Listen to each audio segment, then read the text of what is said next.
but alas, we're going to work our way through, guys. Yeah, actually, let me hit pause. So before we get into talking about vitamins and minerals, let's go ahead. Yes, okay. What we need for your review of the 10 articles. Remember, you're writing your own mini review. So what you guys want to go ahead and do is you want to go ahead and effectively, you're going to read all 10 articles and then think about, okay, what do they all have in similar? What makes them different? And then from there, think about that review article you read at the beginning. How do you synthesize that and put it all together? So let's say you're talking about something like creatine, where creatine works really well when we're talking about strength power, and we're really talking about really short time periods. We're talking about really only up to maybe 5 or 6 seconds, not a really long duration, okay? Now, if you then put it in you have somebody like a 400-meter sprinter, an 800-meter sprinter take creatine, creatine has no effect. So if you only read articles about middle distance and long distance athletes, you'd see, well, creatine doesn't really work, or it can be even a little bit detrimental to performance, which potentially it could be in people that are like long distance runners. So we're talking 5K, half marathon, and so on. No, they do not all have to be individual review articles. In fact, the goal is that you're trying to look at very recent literature that is effectively, looking into what's been seen, what have they tested, what have they looked into of recent dates. So in fact, when it comes to literature, I'm currently doing a review, it's peer review of an article that's looking at the effects of a certain type of supplement.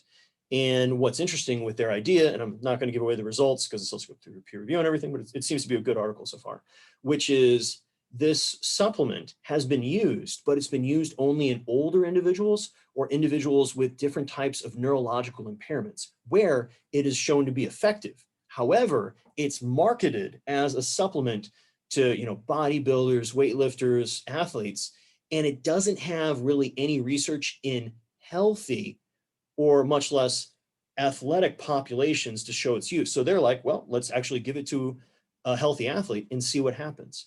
And so, I still have to go through, look at the methods, look at the results. Does everything there shaking out and make sense? But that's what you guys are trying to do with your review articles. Be like, okay, yeah, this supplement works really well in these contexts, but it works poorly in these contexts. It works really well for this amount of time, then it tends to not work as well anymore. There's a lot of other little nuances. So it's kind of a lot of stuff back and forth, and I appreciate your comment, Randall. Does that kind of help clarify a bit of what we're looking for there?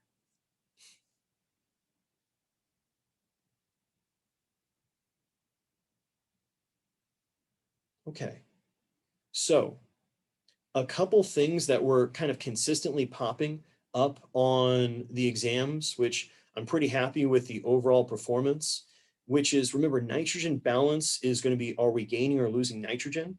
And it's kind of a required thing to be in a positive nitrogen balance to be gaining lean mass, and obviously a negative nitrogen balance to be losing lean mass. But the thing that tricked up a lot of people was what's an easy way to do it, and that's tracking body composition over long periods of time. I don't know about you guys, but I don't want to have to collect urine of a couple hundred college athletes. I don't want to even collect my own urine, except it's in the toilet. So with the urine, which yes, is a relatively inexpensive method, you still have to collect the urine consistently. You have to do the testing, and otherwise it's just going to be a lot more of a bother. Okay. Now, when it comes to just energy or calorie balance, remember guys, the effects of non-exercise activity thermogenesis, that NEAT, along with the thermic effect of food and the resting metabolic rate, and how those are going to change as we're gaining and losing weight. Yeah, otherwise, you guys did a pretty good job. Remember, ketones are going to be produced by your liver, and they're going to be utilized for aerobic metabolism when carbohydrate is not really available. It's not necessarily a dangerous thing unless we're a diabetic going into ketoacidosis, but you can do a ketogenic diet. You just probably aren't going to perform as well in a number of different types of athletic endeavors. And it obviously can be relatively difficult on your body to adapt to it. And some folks might not ever adapt. Okay. So housekeeping done. Let's talk about vitamins and minerals. So we got a lot of different vitamins and minerals that we need. Now, the first way that we can slice vitamins in half is the difference between a fat-soluble and a fat-insoluble vitamins, or you can think of it as fat-soluble and water-soluble. Your fat-soluble vitamins, guys, is going to be vitamin A, D, E, and K. Okay, vitamin A is important because it's going to be effectively incorporated into our retinas. So we're talking about literally things like vision. Vitamin D is really close to being more of a hormone. It's very important for bone mineral density, skeletal muscle functioning, and even neurological functioning. Vitamin E is going to be one of the biggest antioxidants that we're going to have in the body. And then finally, vitamin K, which itself is going to be important for things like blood clotting, and not just blood clotting, but at higher levels, we're going to get into what is going to effectively be decalcifying your injuries, decalcifying your arteries, folks, which can have positive effects on decreasing risk of things like heart attacks and strokes. Now, our water-soluble vitamins is going to be all of our B vitamins and vitamin C. Vitamin C is really important for collagen production, so connective tissue, as well as membrane strength and integrity. So obviously, we don't want to mess around with that, along with being a good antioxidant. Your B vitamins are going to effectively be incorporated into energy production at a lot of different spots in the energy systems. We'll touch on that in a little bit later on, along with it's going to be important for things like DNA synthesis, repair. So literally helping us make sure that our essential, genetic coding is working properly and is getting repaired, because it's constantly being damaged by things like reactive oxidative species, along with radiation from the wonderful day star, which really was not too much this afternoon thanks to the rain, but also from radiation you're getting from things like the microwaves that you're around if you go on cross-country flights, or if you obviously are getting x-rays. So that is the real quick and simple overview. Obviously, we're going to get a little bit more into it as we go. Now, when we say fat soluble, that literally means that they're going to go into solution in fat. And so if you ever find yourself in a situation where you need to get a lot of vitamins, when in doubt, eat the liver of whatever animal you're able to get a hold of. It's going to have not just your vitamin A, but it's going to have vitamin D, vitamin E, and vitamin K.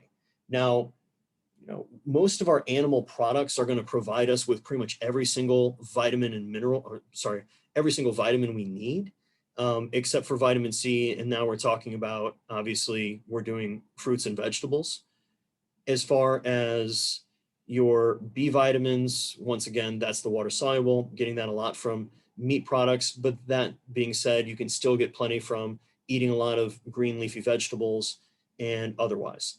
Now, the big key, remember back to our effectual RDA. So we want to make sure we have enough that we're not dealing with the deficiency, and we've got our tolerable upper level of intake, where we don't want to be taking in so much that we're now having negative effects on our health. We want to be somewhere in between, and that's a pretty big gap. Now, there's some other nuances to those gaps that we'll get into. Once again, I'm kind of kicking the can down the road a little bit, but it's important to understand that as long as we're on average getting in enough of all of our vitamins and minerals every single day, we're fine. Now, can you guys read this slide well enough? Let me see if I can make it a little bit bigger for you guys that are watching from home. Okay. Yeah, that should hopefully make things a little bit easier for you guys to read. Okay. So if we're looking up here at this slide, if we have someone that happens to be a vegetarian, okay, of all of the different vitamins that we'll start off with just the fat soluble, which ones are they probably going to have the biggest issue getting enough in?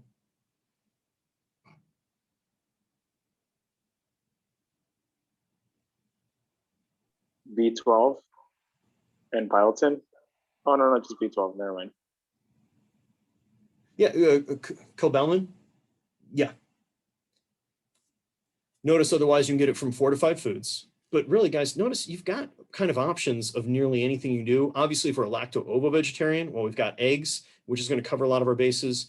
Obviously, utilizing fortified dairy products. And there's nothing wrong with using a multivitamin if you happen to be at risk for a deficiency, which it can happen to anyone just due to nutritional predilections, along with needs are going to change a little bit throughout life, especially ladies, if you ever choose to be pregnant, that's going to definitely change up your vitamin demands, especially for things like folate. And that's why, pregnant women are advised to take in really large dosage so they can avoid what's known as a neural tube defect. Yeehaw. But notice also, if you just go full-blown carnivore, do you see a source of vitamin C if we're not doing any fruits or vegetables?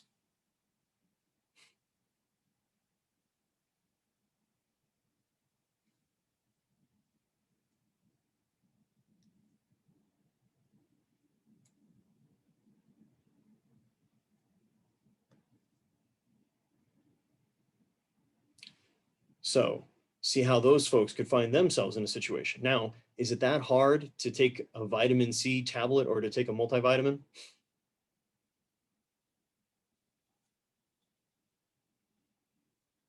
No.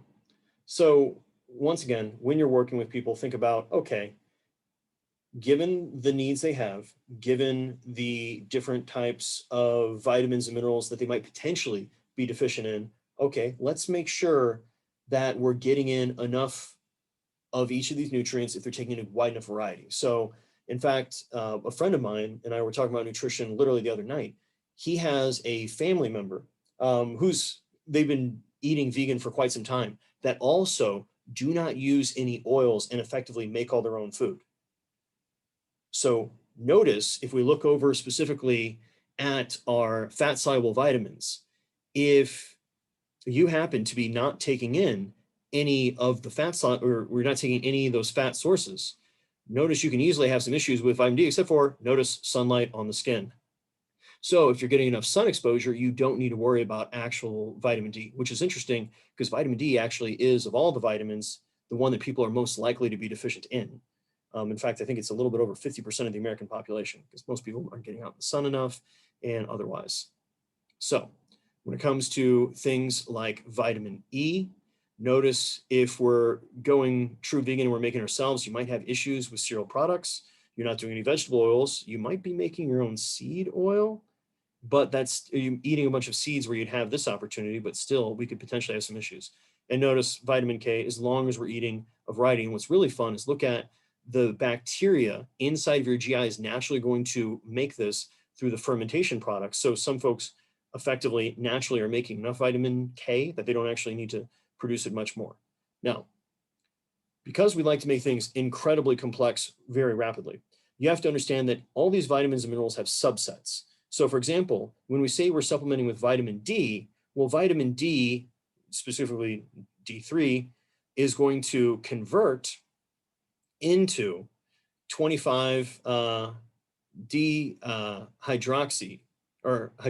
vitamin D, which in turn, depending on enzymatic effects, is going to convert again into slightly other functions. So it's important to keep in mind, we do want to make sure we're getting in each of these vitamins, getting enough of them, but there are actual subclasses that have slightly different effects. Like vitamin K comes in multiple variations, same thing with vitamin A. Vitamin A comes in a wide variety of different options.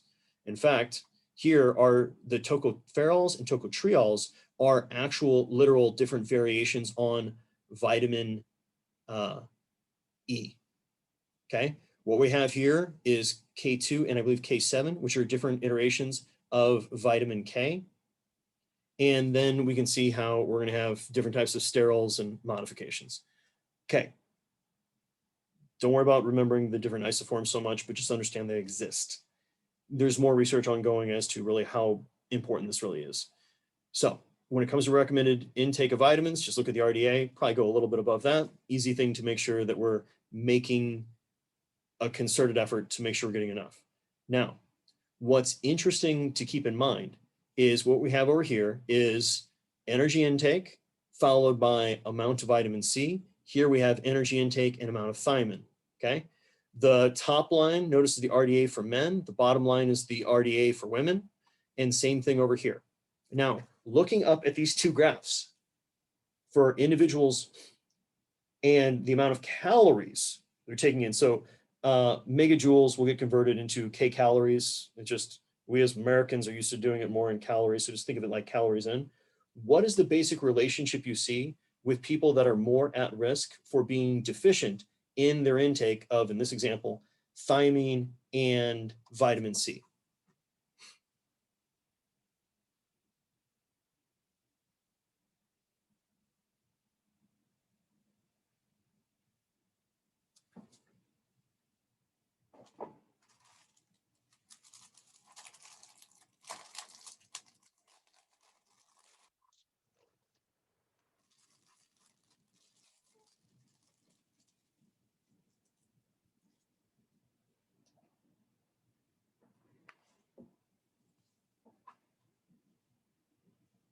Okay, yes, they're the people that have a higher risk for what, Chris? I'm pretty sure you're right, but I want you to just finish the thought. With deficiencies. Bingo. So the folks that aren't taking in as many calories per day, notice those are the ones that are more at risk of being deficient. So, man, I don't know who these two guys are, but they know how to live. Like they're pounding down calories, and notice they are nowhere near deficiency levels. But it's the guys and the gals that are taking in the lower caloric intakes each day that are going to be more at risk for being deficient. Just like when we talked about the discretionary calories and how when you're trying to cut weight, that's when like you just getting enough protein and carbohydrates each day, you almost need to cut back on your fat intake because you just don't have the excess calories available to actually try to cut that weight or to be able to eat anything else extra that you're interested in. So that does not mean an athlete that's in a massive caloric surplus doesn't have a risk of not taking enough of all of their different vitamins and minerals, especially if they, let's say, well, the fast food diet that you guys put in there, and I'm sorry for making that such a monster. It was meant to be very difficult. It typically would require a lot of finding coupons online and or trying to find like a buffet you could weasel your way into. Like I think Pizza Hut has a buffet that a couple of you guys used, but that I don't know how many of those calories you keep down. You might have some negative effects on the GI from that. But when we definitely have athletes that are in caloric restriction because they're trying to, change their body composition, we want to make sure that we're taking a hard look and we're not going too low on our intakes. So now when it comes to minerals, the first slice that we're going to break them into two groups is we have our macrominerals. So things we're needing like hundreds of milligrams per day and or even like a gram of it, and our microminerals. So now we're talking about, less than 100 milligrams per day. So we want to make sure we're obviously getting in enough of everything. When we sweat, we're losing not just that calcium and that chloride, or sodium or potassium and our chloride, but we're also losing a certain amount of calcium. We're losing magnesium, to a lesser extent, phosphorus, zinc, and a couple other of our microminerals. Now, the one thing to keep in mind is of all the different minerals, the one that people are actually most likely to be deficient in overall is actually magnesium. And magnesium is really important for not just like over 200 freaking different enzymatic processes in the body, but it's also the key component of muscle relaxation. So that's why some folks will supplement with magnesium before they go to bed as kind of a calming agent. So that actually is an important thing. Calcium, I'm sure immediately when you guys think of a lack of that, you think of issues with obviously bone strength, which is absolutely fair. When it comes to calcium, potassium, sodium, now we're talking about electrolyte issues. Phosphorus is going to be just important in just absorption of, it's going to be important in, bones, and then obviously ATP, phosphocreatine, all those other components that utilize phosphate in the body. And sulfur is actually useful a bit for our overall liver function and then overall acid-base balance in the body. Now, as far as effects of excess when it comes to taking too much, notice impaired intake of different minerals when it comes to both calcium and phosphorus. That's because they actually compete with other minerals coming in. If we have too much chloride coming in, we can, and same thing with our potassium and sodium. Now we're talking about issues with our electrical chemical gradients, which, notice, I would never want to try it, but the amount of potassium you'd have to be eating in order to cause cardiac failure, that is actually the basis of lethal injection. Sometimes it's a mega dose of potassium, but boy, that is definitely making some strong choices. So when we're looking at individuals' overall intake, we want to understand we do have the cycling of these minerals, and we want to make sure that we are replacing them accordingly. And when we're looking with athletes, like anything else, we can have issues with getting enough of any of the minerals, depending on what's going on nutritionally. So when I say calcium, and actually let's just move on forward, what do you guys immediately think of when it comes to an easy way to get calcium in your diet? Awesome, yes, the dairy food group in general. Now, notice guys, we still have options from egg yolks. Notice legumes can also work, and some dark veg or green vegetables and cauliflower. So you can get in enough calcium if you're doing a vegetarian diet, but if you're doing you're doing a vegetarian diet and that you're just eating a lot of, I don't know, rice and peanut butter, you can maybe have yourself an issue where you're not getting enough calcium. So it's just one thing to be mindful of. You can obviously get by, but you need to be aware of what potential issues can occur with not getting enough in. Now, then take a look at magnesium and the sources that you're typically going to find in, or that have a high amount of magnesium. The heme group in iron, or the heme group has iron inside of it for hemoglobin, and that's what gives us our oxygen carrying capacity. The exact same unit exists in plants, only instead of it being iron, it's magnesium there. And that's actually useful in the Calvin cycle when it comes to fixing energy through, obviously, sunlight absorption. So you need magnesium, and by doing it through the forms of green leafy vegetables, it's a super easy choice. But if you're somebody that doesn't like to eat a lot of fruits and veggies, well, what other, you see, yeah, you've got milk and yogurt, but that's not really gonna be that high in magnesium. And certain nuts are, but you can see how people might find themselves naturally in a bit of a situation where they might not get it enough. Now, we then have over here, guys, are microminerals. So these are ones that we need incredibly small amounts each day, but they're important. So notice chromium for insulin sensitivity. When we're talking about cobalt, this is going to be actually needed for red blood cell production. So if we don't have enough, along with with copper, it's going to lead to a different type of anemia. So in fact, cobalt, it's what's known as pernicious anemia. Fluorine is really only helpful for your teeth. You don't really need that much. Iodine, and that's why we want to use iodized salt, and it's actually problematic that a lot of people like to use Himalayan sea salt and otherwise because they can be not getting enough iodine each day, and that's important for literally the creation of T3 and T4 hormones. So we then have iron itself, and you guys know what that's useful for, but it's also going to be important in a number of different enzymes throughout the body and even immune functioning. Now, this is the one where I would argue of all the different minerals, we've got the greatest potential issues of both not taking in enough and taking in too much. Magnesium is typically too little. You take in too much magnesium, it effectively, and it depends on the form of magnesium, which we'll touch on later on. You're going to be moving real fast in the bathroom if you catch my drift. And a lot of these other ones, you're not going to have the same amount of issues. Notice manganese and molybdenum, we're talking about cofactors in different enzymatic processes. Selenium is very important for glutathione, which is one of the major antioxidant molecules for taking care of free radicals we're going to have in the body. So if anything, this is interesting when it comes to things like triage theory, which once again, we're going to get there. We're not there yet. We want to make sure we're getting enough of this on a frequent basis, just so that we're not going through as much cellular damage. And then zinc is just another massive workhorse as a cofactor in a number of enzymatic processes in the body, from immune function to hormone production. So now, touching back on iron.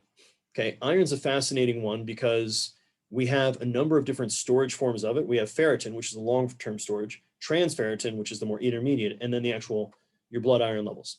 So you can think of it as your blood iron levels is the money in your wallet. Your transferritin is like your money in your bank accounts. You got to go and get it out of the bank. And then your ferritin would be like if you had a trust fund. So you can have athletes that have effectively low money in their wallet. So their iron levels are low right now. So it's like, okay, we probably need to kick up their nutritional levels, but they've got a decent amount of money in the bank and a decent amount of money in the trust fund. So it's like, they're going to be okay. Their body will cycle it and move it where it needs to be so they can still have normal red blood cell production. Because most of your red blood cells only last about 90 days. So you constantly are cycling them through. However, What's going to happen though, when it comes to the amounts of iron, you can have a good amount of money in your wallet, but if you don't have any in your bank account and you've got nothing in that, trust fund long-term savings and CDs, congratulations. If anything happens to where your number's going to go down, you are massively at risk of obviously things going off the handle. So, like anything else, as we're going through, we want to make sure people are getting enough iron. Now, iron is one of the ones that has the easiest amount of going in toxicity. Most of the other minerals, unless you're just taking like pure powdered forms of it, you're going to have an issue. But iron, if you go too much, you get what's known as hemochromatosis. And this is where you effectively are kind of rusting your body from the inside out. And it's going to literally do a lot of damage on your internal organs. There's actually a genetic component. In fact, I actually have a friend that has this genetic component, so he has to give blood on a relatively frequent basis. Otherwise, his iron levels get to be too high. And when his iron levels are too high, it messes up just his overall immune function, mental health, hormonal function. And if this goes too far, it'll literally shut down your internal organs. But before you die, your skin actually starts to naturally look tan if you're, of a lighter skin complexion like myself, literally due to rusting yourself from the inside out. So don't megadose iron. Now, one thing that I haven't touched yet is, can you guys read what this says right here?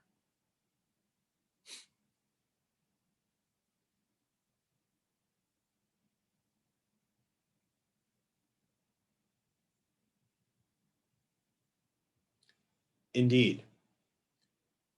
Notice how poorly we absorb some of those minerals. Calcium and magnesium, you literally could be absorbing less than a third of however much you just supplemented with.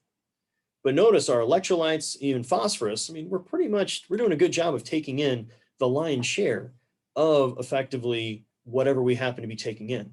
So it's important to keep in mind, guys, with all of our minerals specifically, we're not that good at absorbing everything. And what's fascinating is, so speaking of the iron example, when your iron levels are higher, your body actually gets worse at absorbing iron, which is a good thing because we don't want to have more in our body than we need.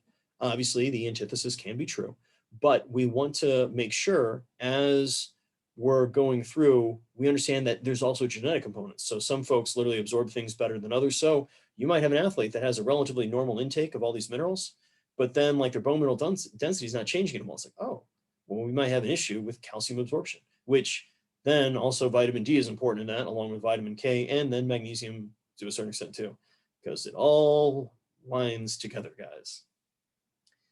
If you guys need me to repeat any of this stuff, please let me know because it gets pretty complicated pretty fast. Okay.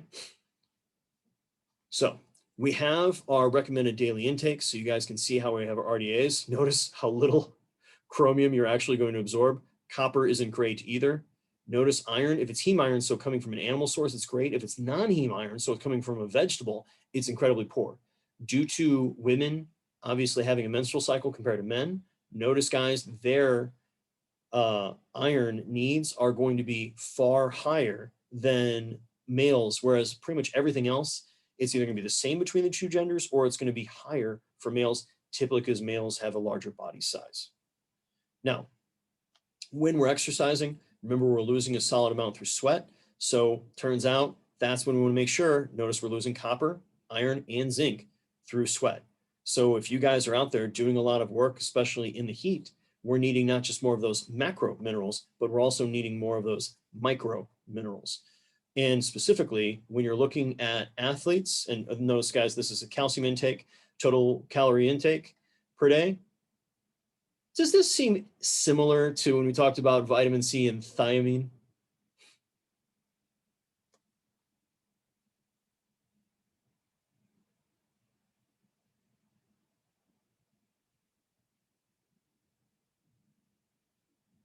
Exactly. So we just want to make sure their athletes are taking enough.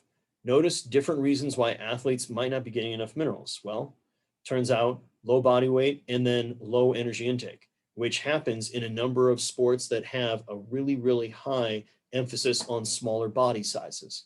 So we need to be mindful of what's going on there. Just like we could also see issues with essentially metabolic suppression in athletes that are in these type of sports, specifically things like gymnastics. then yeah, it turns out if we happen to be having to cut a lot of weight, the way that I cut a lot of weight back when I used to compete along with a number of other people is you do it mostly through electrolyte modification.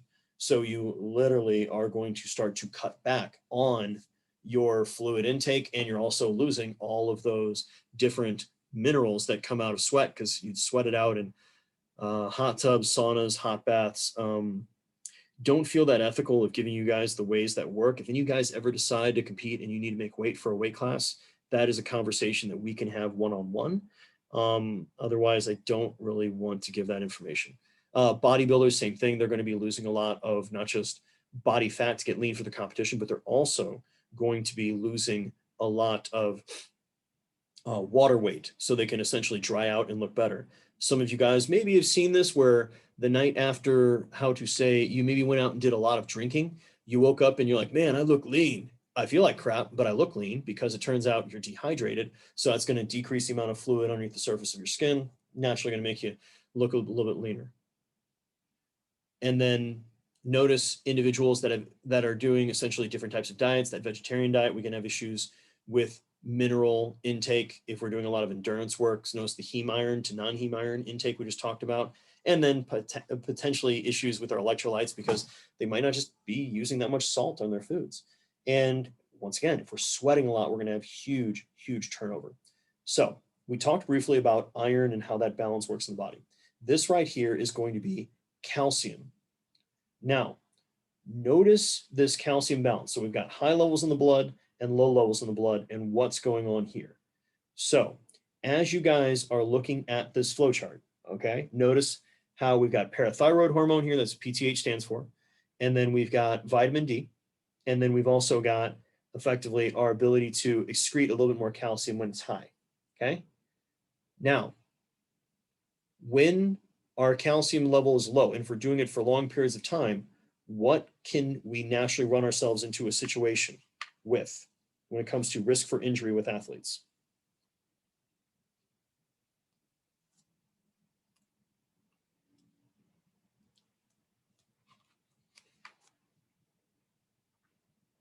I was hoping you'd take longer. I want to eat a little bit. Exactly. As we're demineralizing our bones, bones don't have as much structural integrity. Now, let's talk about triage theory. How many of you guys are familiar with the term triage?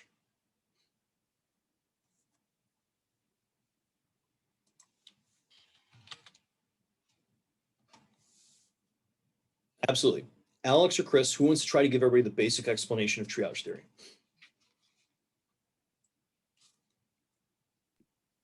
I can take that one.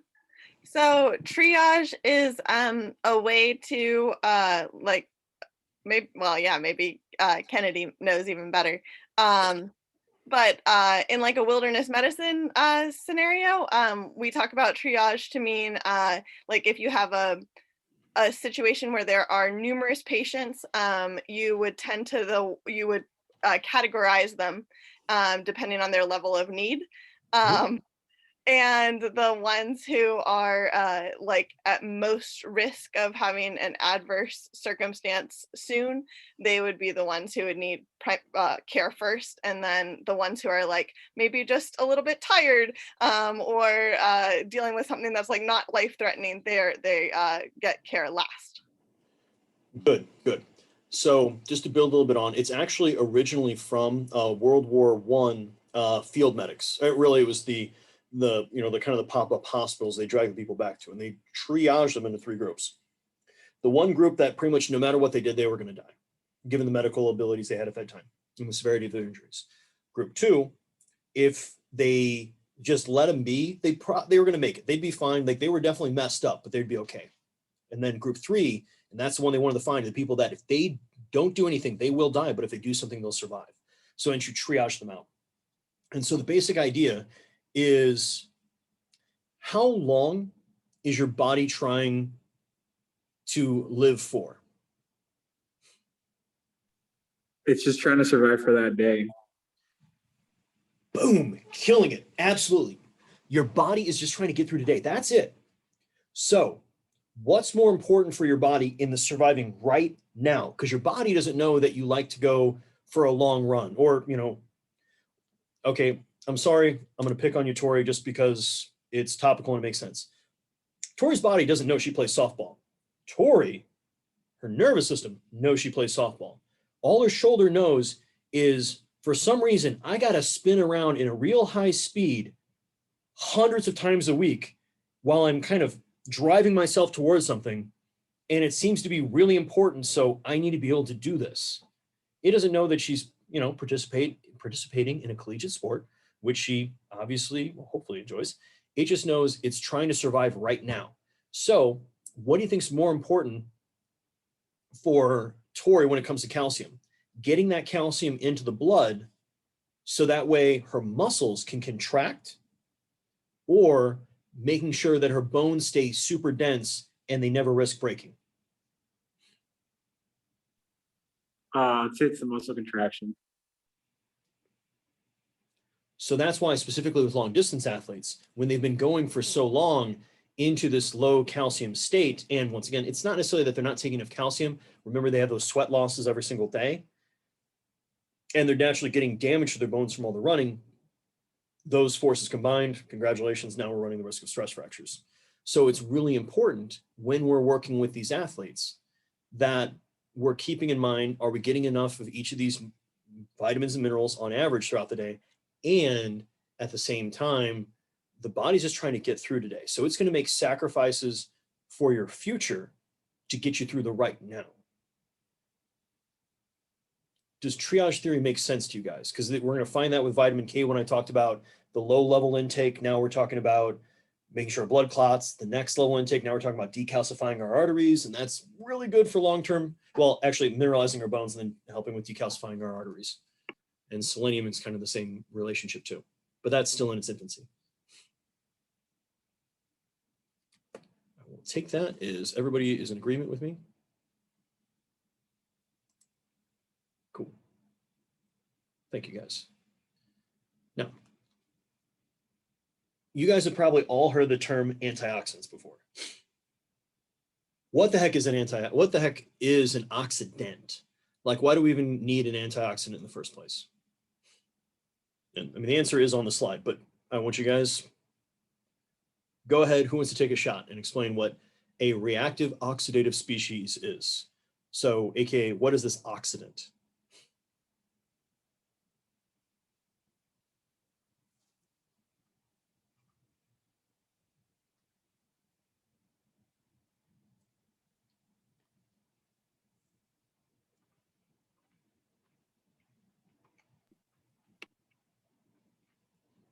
John? Absolutely. They have a free electron that disrupts cellular stability. Absolutely great textbook definition. Now, what does that mean, John?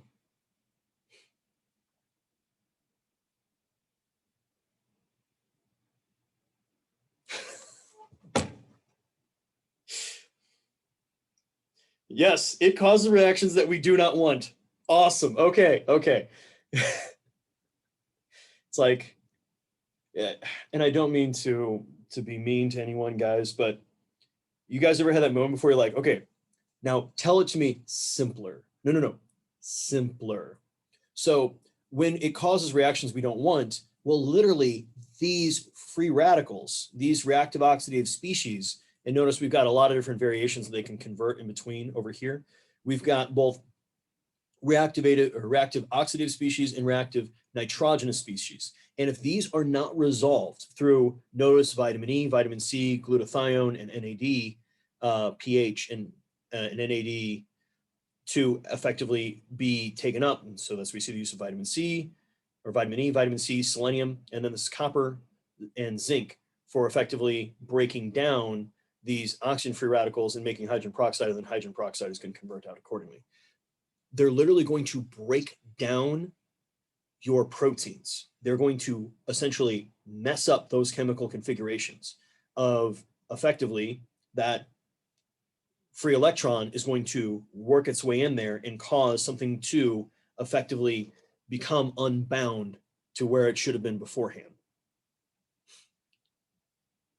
John, you did a great job of describing it. I probably did a mediocre one. Who has questions? So is it just like leftovers and then it just like messes everything up? It's not it's not so much a leftover. Think of it as a byproduct. Like it's a natural, very briefly produced and hopefully quickly resolved toxic waste that you create just from doing exercise.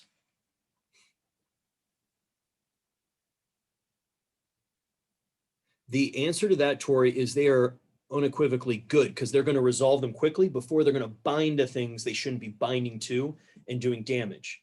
Now, you guys have maybe heard some people talk about how antioxidant supplementation is bad for performance and otherwise.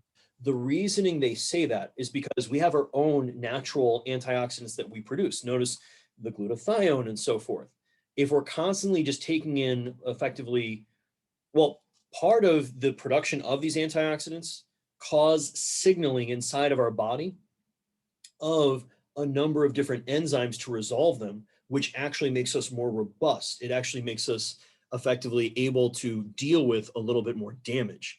Now, it's like anything else. It's too much reactive oxidative species that literally causes cellular damage, which in turn causes cellular aging, which in turn causes you to, take the long nap earlier than you'd like. And, it can cause potential DNA damage. So now we're talking about risk for things like cancer and so forth. Now, flavonoids are going to be effectively antioxidants that we're getting in our diet through eating things like plant and so on. Notice here, guys, reactive oxidative species created through mitochondrial leak. Yeah, it sounds as great as you'd think.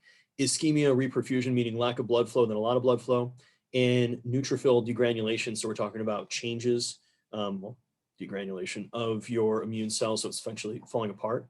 So hence why there's the potential risk of super high levels of intake of antioxidants, because now we've got a situation where effectively we've got this turnover that, or we're almost becoming pro-oxidative because we're going overcompensating, so to speak, if that makes any sense.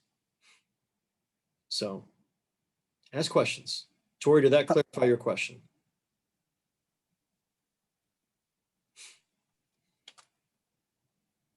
Awesome. Dr. Lin, can you kind of go over, okay, so I understand that if you have too little, the oxidants are just going to mess everything up. If you have too many antioxidants, what exactly did you say happens? It almost creates, so we're talking about a chemical balance here. Yeah, we're talking about a balance. That's why I'm not making a balance whatsoever. I'm making knife hands.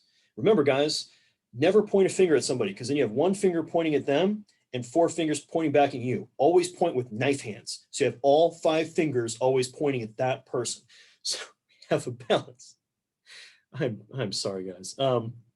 We have this balance. So like anything else, when we create more of these free radicals, our body is naturally going to compensate by creating more antioxidants, which is a good thing. And we can take that in our diet as well. So we're going to make sure that we're resolving them. If we have this imbalance, now we're doing a lot of cellular damage. Now we have issues with obviously those free electrons going where they don't need to be. But we can tip the scales too far in the other direction just as well. And now effectively these antioxidants, they still have their own charge, and that can cause some damage inside of our cells. So that's not really like, unless you're doing like insane supplementation with antioxidants, you don't really need to worry about it. The bigger key is it's probably gonna be more useful to eat a wide variety of fruits and vegetables in your diet, and you're probably going to be getting in more than enough. And the nice thing is, like I said, exercise, training is going to actually naturally increase your own essential production of those antioxidants inside of your body, along with eating a good mixed diet.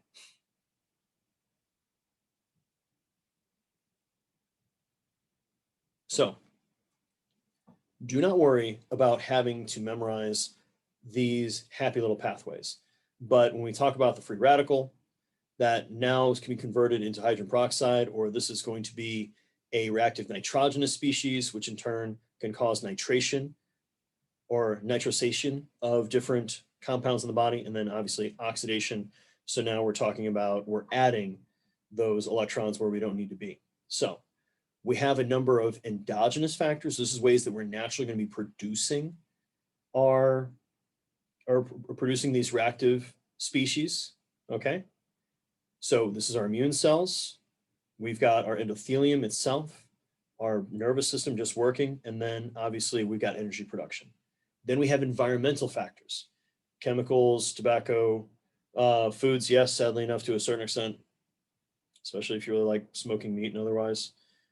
Drinking the day star, don't try to turn into the Hulk, you'll just get cancer. And obviously infectious agents.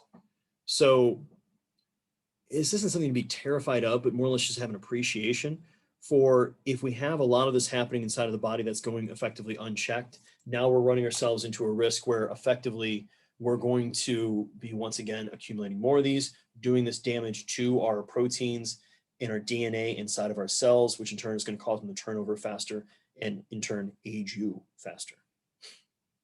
So now, each of these micronutrients have a purpose. Now, right now, we can go ahead and talk about the wonderful transporting oxygens. We talked about some B vitamins, copper, and cobalt are all going to be important, but mostly it's going to be iron. So notice before, guys, when I talked about blood hemoglobin levels, ferritin levels, and then transferritin levels. So we want to make sure that we have adequate stores. And notice as we get these numbers tipping down lower and lower, now we're getting ourselves into deficiency and then effectively anemia, because now, congratulations, we're not producing as many red blood cells as we can. They're not going to have as much hemoglobin inside, as well as, remember, iron is important for a number of different enzymatic processes in the body. Women are naturally on a monthly phlebotomy schedule, which means, thanks to menstruation, women are naturally going to have issues with greater amounts of iron loss. And notice here, guys, you're seeing that same reality where I want to figure out how these guys live.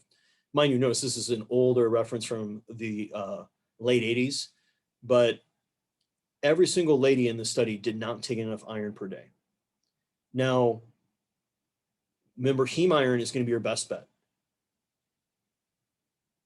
Yes, foods are going to be some foods have more carcinogenic compound, like if you really burn food, char and otherwise, that's actually slightly carcinogenous, but it's not the equivalent of like, I'm just like smoking a pack of cigarettes a day. There was the really misleading, sensationalized news from, gosh, it was years ago, where they were talking about how eating like an egg a day was the equivalent of like smoking two or three cigarettes. And that's just insane and wrong. Now, when it comes to our micronutrients and immune function, remember we got vitamin C for the wonders of our membrane integrity. Zinc is going to be another component. That's why you see products like Airborne. We're like, take this, or Zicam, which is really just zinc that they're going to give folks to help with making immune function work a little bit better. If you're inadequate in any vitamin or mineral, it's going to have some type of presentation that obviously you're just not going to be as healthy. So the big thing, guys, is once again, look at all those vitamins and minerals, really audit it. Am I getting enough on average over the period of time? Now, for things like, except for your electrolytes, because you need to effectively try to get those replenished on a daily basis, but a lot of our other vitamins, minerals, especially fat-soluble, because we can store them for a little bit, as long as we're getting enough on average, we tend to be okay. That being said, vitamin D is actually one people are statistically most likely not have enough of. So, we alluded to earlier of where we're going to see the usefulness of a number of those different B vitamins. Well, congratulations, since they're going to be important for NAD, FADH, and CoA production. We say biotin is going to be important for conversion into oxaloacetate or pyruvic acid. And same thing when we're talking about PLP and TPP. So really, all we're looking at here, guys, is if we didn't have enough B vitamins, specifically when it comes to energy production, congratulations, we're going to have failures in each part of metabolism, whether we're talking from fats, carbs, or protein.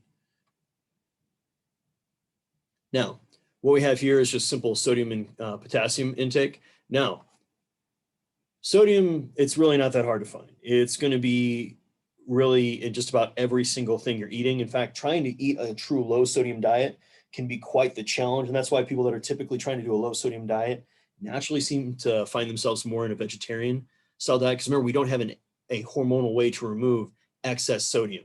We just have to filter it out through our kidneys, or we sweat it out. Whereas potassium, if we have too much of it, we can get rid of that renally. Now, look over on the potassium side, guys. If we actually wanted to focus on having the highest amounts of potassium possible, what food should we actually eat?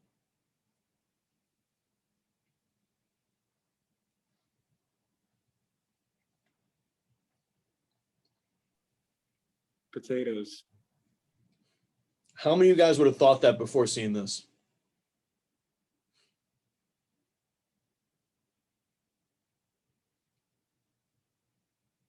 Rephrase. How many of you guys would have thought that a banana has less potassium than potatoes?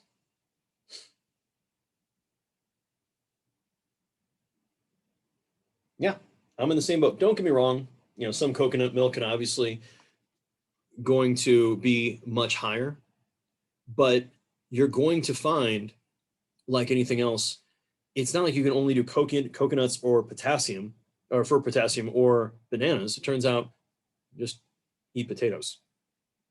The baking, cooking, when it comes to our vitamins and minerals, it's an interesting double sword in that by cooking foods, you can sometimes degrade the vitamin content slightly, but you also free up and make it easier to absorb the mineral content quite frequently. So if someone tells you, oh, like you can't cook your broccoli, your asparagus, whatever vegetable or fruit you're going to have because it's going to lose all its properties, that's not true. They're still going to have the same properties they had before. The key is the properties obviously might change a little bit, but it's not like congratulations, you've wasted the food.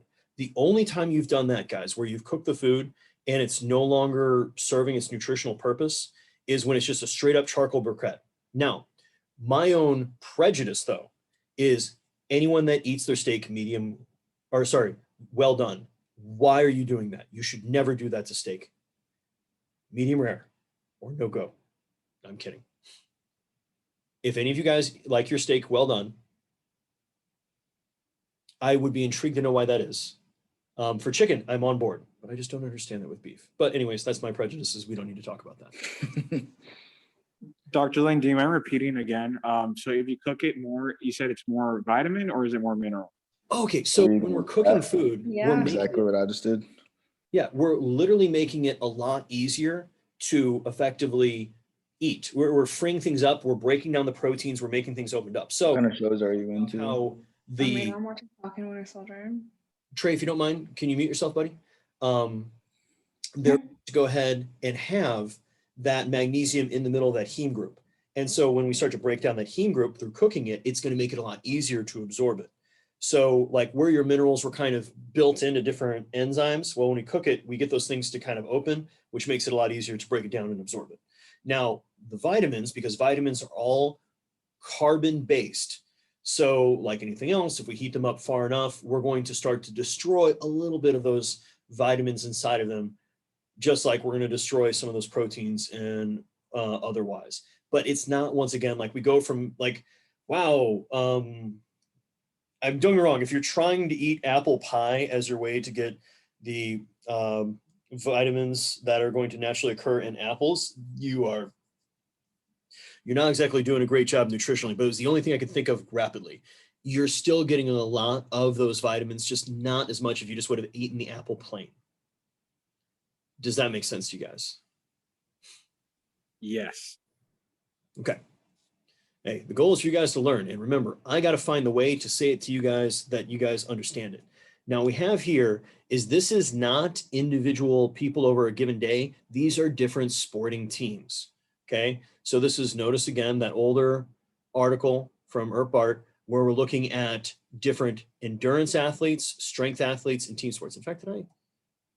Oh, nope. My bad.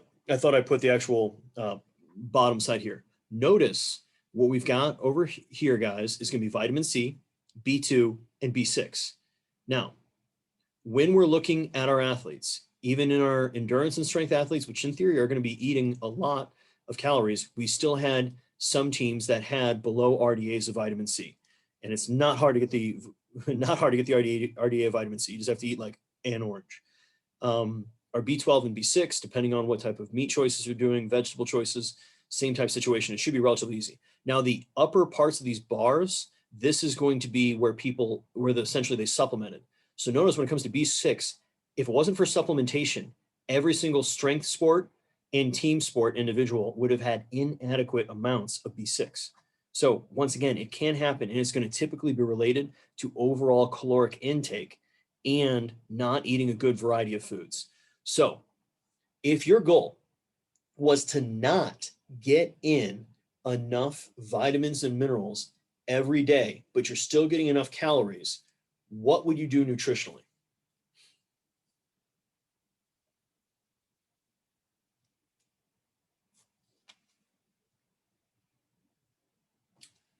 Exactly. Yeah. You'd eat a lot of candy. You drink a lot of sugary beverages. So you're getting a lot of your calories that way. And then when it comes to protein sources, so you're probably not really caring about that too much anyways, but we could effectively just try to, beef is going to have a much higher vitamin and mineral load, especially iron load from the heme iron, or your red meats, than you're going to get from, eating chicken or turkey. They're still going to have some of your B vitamins and otherwise, but yeah. And then doing a lot of just heavily processed foods that haven't been re-enriched. So we're talking about, congratulations, you're doing a lot of, I don't know, Twinkies and ho-hos. So kind of back to Chris's comment on eating a bunch of candy. So now, and I apologize because we kind of keep slamming through different gears as we talk our way through it. We obviously have how much food we're taking in, okay? And that's going to have certain amounts of minerals. And so this example is going to be for iron, okay? The iron, whether it's heme or non-heme, affects its bioavailability. So what percent of it can we really get up? Are we taking it in with other minerals? Is there fiber, phytates, or tannins going to be essentially present with it? And we're going to lose a certain amount of the iron literally in our feces. So then we have how much we absorb. From there, it's going to go to tissues. We've got our losses that occur, notice, from menstruation, GI bleeding, which hopefully isn't happening too much to folks. Menstruation, that can really vary based upon ladies. I don't know if any of you guys have got any stories of friends that, especially when they're trying like different forms of birth control. I've heard of women that almost had like a period that lasted for like nearly a month. So like by the end of it, even though she was an otherwise healthy female, she was anemic just because that's a lot of iron to be losing consistently. Notice we have that sweat loss. We're going to filter out a certain amount. And then some is just going to be, chelation is going to be bound literally to proteins. So it's not just the straightforward how much iron we take in. So it's going to be how easily we take up that iron. Is it iron competing with any other minerals? Calcium is one that makes it relatively difficult. And then same thing, notice who had naturally a diet that has higher amounts of fiber, phytates, and tannins. And go ahead, Chris. I was going to ask, do we also lose iron through foot strike? Is that real? So, or blood cells are damaged, something like that? Okay. It's not so much that you lose it through foot strike, you damage the red blood cells. And then when they lyse, those proteins and otherwise have to be broken down, which they are. And then that iron, now it's going to be in the bloodstream, but you're still sweating out a lot. And your body naturally has to turn over and make more red blood cells more aggressively. And we only have a certain amount of adaptive reserve. So we can only come back from a certain amount. Okay. Long answer long. When we say adaptive reserve, that is literally effectively how much damage can your body take and then recover from. So I'm sorry, this is the Tori show tonight. I keep picking on her, but I'm going hard in the paint because it's easy and because I know her shoulder's giving her trouble from all her pitching. Okay. Would you say that you are recovering well and well adapted to the current volume of pitching you're doing? And we don't need to throw anybody under the bus. It's just the nature of the sport. No, probably not. Good. And how's it starting to show? More like tightness and stuff. Even if after pitching and stuff like that, it will go right back to the way it was, even if I get treatment on it. Yeah. Your body's trying to compensate, trying to do the best it can to obviously not fall apart because you're throwing literally, guys, hundreds of pitches per week. Now, if we were to take your volume in half, do you think you'd still have that shoulder tightness? Probably a little bit, but not to the extent. Yeah. And if we kept that volume in half for a couple of weeks, how do you think it would be then? Much better. Because now we're well below that adaptive reserve. So your body's going to be able to fully recover from all of the stress. So now we've decided we don't like Tori. We want to Tori off her shoulder. If we made you do 4 times the number of pitches per week, how many weeks do you think you could go before we'd have to send you to an orthopedic surgeon? Oh, oh my gosh, probably only a couple weeks, maybe one. And that's, yeah, exactly. That's not an indictment of you, much less the long distance runners that they get hurt from doing the crazy volumes they do. It's just our bodies can only recover from so much damage at a time. It's just like the difference between getting a callus on your skin from, holding onto bars when we're working out, and then obviously just mangling your hands because you did too much work and like you're just bleeding and blistering everywhere. Once we go over that, now we've done that real big damage to our body. It's going to take even longer to recover from. And obviously we can get to the point where we never literally recover from that damage. So that's not your coach is a bad person. That's not you are a bad person. That's not, anything like that. Because unfortunately, sport requires quite frequently a trade-off of health for performance. If you want health, you're probably not going to have as high as performance. This is the nature of the beast. Just because, once again, we're trying to push the body to its limits, and its limits in typically very specialized movement patterns and not a huge variety of them at that. So what if like I did that extra pitches like for a week or 2 or stuff like that, like I went over my limit and then tried to drop back down to like the regular amount that I'm pitching right now, which is still like quite a bit. Would that have like detrimental effects on like when I came back down? So just think of it along the lines of how far we're driving ourselves into that valley. Yeah. And so at some point, and this is something I hope none of you guys ever go across. I've done it too many times in my life, but you go to the point where you drive yourself so far down that you literally break something and then you fall for a while. Like you have to go get surgery on your shoulder or something else to get things repaired because you literally just broke it off. There is that literal last straw on the camel's back. So Tori, you could do that for probably a little bit and you'd be okay. I mean, Canadians are naturally stronger than Americans, right? Sure. But the bigger thing is just because we can doesn't mean it's a good decision. And I'm also not touching on, but another important component, guys, is all this nutrition stuff. This is what allows you to recover. So, and I doubt it's the problem, but it could be Tori's not getting enough calories. Tori's not getting enough of our macronutrients. Tori's not getting enough of certain vitamins or minerals. Those are all possibilities. I don't know her life, but that's something that could be worth looking into. And additionally, outside of nutrition, what is our other number one most effective thing that we can do for recovery? Sleep. Bingo. And how many hours of those are you getting per night? Not enough. And that's okay, guys. But that's when we need to think about that stress and recovery. We can stress ourselves as long as we're recovering like kings. But if we're not recovering, we can't stress ourselves as much, because when we have this imbalance, that's when things tend to fall off, because literally we're doing more damage than the body can recover from. And once again, that's not, this person's a bad person or this person's a good person. It's just we all have a finite amount of work that we can recover from, given the recovery we allow ourselves. So one of the more interesting recovery stories I've heard, there's a lot of athletes, like in the prime of their life, they were sleeping like over 10 hours a day. One of the best stories, and I need to go look up the name, this Olympic level, or I think she was like a multi-gold Olympic level marathoner. She was sleeping 14 hours a day. She'd sleep 10 hours every night, get up, breakfast, hard workout, 4-hour nap, get up, another long workout, eat, take care of herself, and then sleep those 10 hours. Like, I think we're all a little jealous of the idea of having a schedule where you can sleep that much. Indeed. And who knows, maybe your shoulder would feel a lot better just because you'd be getting that much more effective recovery time. Because, stress is additive, just like we talked about all the different things that are causing these reactive oxidative species outside of exercise. So it's just important to keep in mind, stress is additive, and we want to do our best to, not bathe in cortisol as frequently as we can. So when it comes to the ergogenic effect of mineral supplementation, it can help.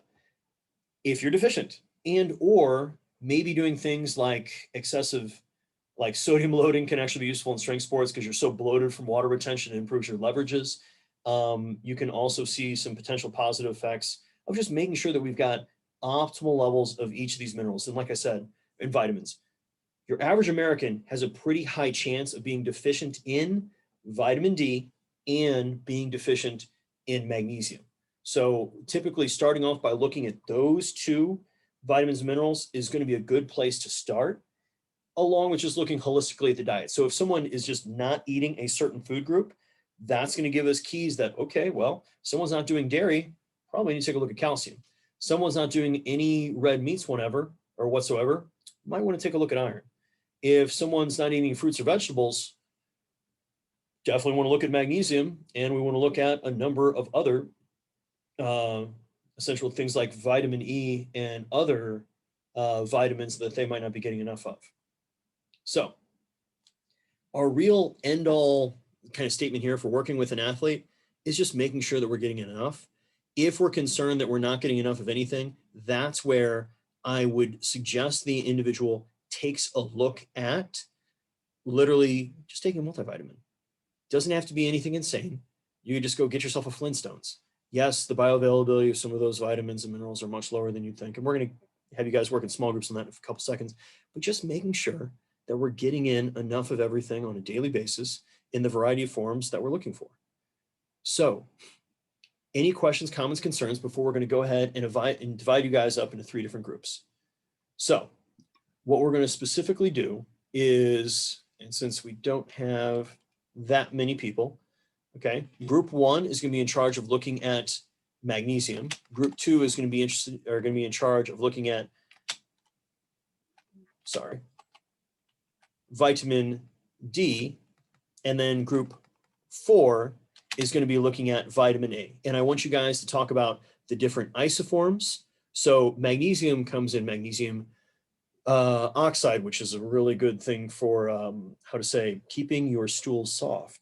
But then you've got things like glycine, citrate, threonate, interesting, that are going to have differing amounts of bioavailability and so on. What are going to be those sources? And then what are all the different effects? And there's a lot of different effects that those vitamins and minerals are going to have. I know I've already touched on them on vitamin K. Magnesium nowhere near as much, and then same thing with vitamin A. So, and touched on with vitamin D a bit, but I want you guys to go ahead and break down, and specifically vitamin D, and we're talking about sources, I want you guys to really go into sunlight. So how much sun exposure are we really talking about? And then also thinking about what time of year we're going to be able to get enough sun exposure for this to really have efficacy. So any questions before I send you guys into those breakout rooms? Because I've got them open up, and that'll be the last thing we cover tonight before we call it a day. I have a question about bioavailability. Yeah, what's up? So thinking about multivitamins or vitamin supplementation in general, if we see that something, like I know that an iron supplement has like 300% of the daily iron, but if you're only getting 2 to 10% of that, is that like 30% of your daily iron? I mean, I know we're not supposed to OD or overdose on anything, but yeah, I didn't know how those pieces fit together. Great question. The answer is complicated. So look at obviously how much is going to be on that multivitamin. From there, figure out, okay, based upon the isoform of that version of the mineral, the vitamin, what is its individual bioavailability? You're taking them all together. And by taking them together, now we get some competition amongst each other. However, iron is interesting. If you take iron in with vitamin C, it actually increases the bioavailability, and you're going to be able to take in more at a given time. So do not think of it along the lines of the percent that you have in absorption. That yes, there are specific receptors for the absorption of each of your minerals, and there is going to be a certain amount of crossover between them, hence why you have the competition.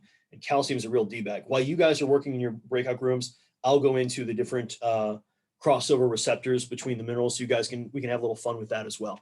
So don't worry about, okay, it's got yeah, 100% of my RDA for iron, but I think for this isoform, I'm only going to absorb this percentage. Don't lose your mind in focusing on that. Instead, think, okay, I have this, how much iron I'm getting in through the supplement, and I'm just going to count that on my total for the day. Unless I have issues with anemia, then I probably need more than just the RDA anyways. I need to get way, not mega dosing, because iron can be acutely toxic, which is pretty rare of all of your other minerals relatively easily. Unfortunately, years ago, there was examples of kids that enjoyed taking Flintstone vitamins because they tasted sweet, and they literally, they literally ate so much that a couple kids died of acute iron overload toxicity. So yeah, that's not cool. So, okay, I'm trying to be a Debbie Downer. The rooms are open now, guys. Go ahead and hop in there. It is 7:12. We're going to plan on coming back by about 7:20, so we can go ahead and talk about those different forms. So have fun, guys, in your groups, and I will chat with you guys then. And sorry, just a quick recap. So I forgot to record. Great job on the vitamin K, understanding the two different isoforms and how they're important for not just clotting, but also bone metabolism. Haley's group, good job on the vitamin D, and that getting sun exposure is a good way to go about it. Just making sure you're doing the midday sun and getting enough, and it's usually about 20 minutes. Brent's group, good job with the magnesium, and that is important, obviously, for just overall health and function, and especially with, also not necessarily cramping, but definitely, I don't know, maybe another form of irritability you can have. And then magnesium oxide, remember, is the one that kind of goes through you. Magnesium glycinate is usually a better choice for supplementing, aside from just getting it from fruits and vegetables, mostly the green leafy vegetables, because remember the chlorophyll factor. Magnesium threonate is interesting because it's proposed to be more bioavailable to go into the brain, and obviously helping for neurological function, but there's still a lot of work there that still needs to be done. Yeah, with vitamin A, there is a wide variety of different types of retinols, retinol esters, retinol, and trans-retinoic acid. Good job. And like anything else, they're all going to be important in redox, but also with, once again, being a component of your effective receptors in your rods and cones inside of your eye. And yes, rock and roll. Okay, good job, guys. And because we had a great question from, if I remember correctly, that was from John, which is, are there specific receptors? The answer is heck yeah. Now, before we go into that, a couple notes here. Here's some links if you guys are interested. You can just, I'm going to just do this and put it in the chat. I hear that's useful. Okay, so there's some good references if you're looking for spots that you can go to look at for more. But zinc interacts with iron, selenium, and copper, so high zinc levels will actually compete, and you won't be as good with copper absorption. Same thing with selenium and iron. So that's one of the things where you got to be careful with supplementation. At the same time, calcium dominates, meaning if we take in a lot of calcium, we will not absorb as much iron, zinc, or magnesium. So that's the problem with doing your iron supplement and then drinking a glass of milk. So instead, you want to think about your iron, literally steak in an orange. Great thing if you've got low iron levels, and then using heme iron. Iron oxide is actually chemically extracted rust from metal. Not a great supplement, but people spend money on it, so that's cool. And then otherwise, yeah, let's now kind of zoom in so you guys can see this entire nightmare. So we've got copper, manganese, and zinc and iron. You see how that competes and goes together. Here's zinc, iron, and manganese again. Here's calcium and how that's going into our happy body. Here's magnesium and its different transporters. And then we've got our good old sodium chloride symports for both glucose and amino acids. There's a lot. One of those articles is actually a really good review. So if you're interested, by all means, look it up, get your learn on, and you guys have got more. But otherwise, we are good to go for the evening. Do you guys have any other questions, comments, concerns for me? Otherwise, vitamin K group, can you guys paste that back into the chat one more time for the other folks?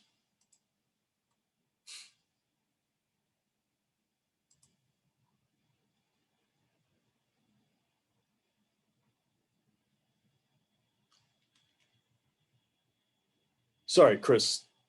Oh God. Maybe. Why? No, don't do that. Don't do that. Dr. Lane, we talk about water-soluble vitamins, and I know if we have like too much of it, we'll just end up peeing it out. Yeah. However, is there a possibility that like if you have too much of it, it can cause like kidney stones or anything like that, or kidney damage? The answer to that is probably yes. Or not necessarily kidney damage, but GI damage, because you're just overloading all those transporters, and otherwise you're probably gonna have some real bad GI discomfort, diarrhea, and everything else. I don't know. It's one of those things like just because you can do it doesn't mean you should do it. So I'd suggest not. Just like not drinking water with a rusty nail in it. Sorry. That is upsetting to me. I'm sorry, guys. Good job tonight, guys. Any other questions, comments, concerns, anything about expectations that you guys need? Otherwise, before we have you guys call it a day.